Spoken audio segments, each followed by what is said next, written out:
El tramvia de Mataró a Argentona era una línia interurbana perfectament integrada al paisatge del Maresme i la varietat dels seus cotxes li donava un interès especial.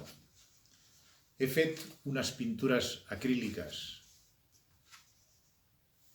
sobre paper de 435 grams muntades sobre cartroploma en homenatge a aquesta línia venerable. Les podeu recolzar sobre un prestatge o les podeu penjar a la paret, normalment. La travessia de la Riera d'Argentona era un dels punts més emocionants del viatge.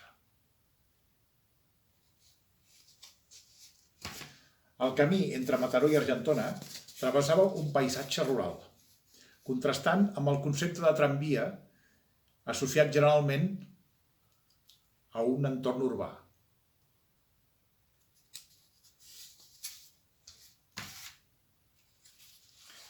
Dos tramvies acaben de baixar per la via única de la Riera, a Mataró.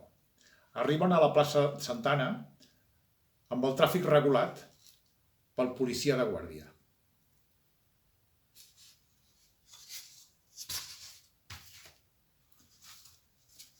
El cotxe número 3, conegut com la Treseta, és a punt d'emprendre la pujada de la Riera per acabar a Argentona.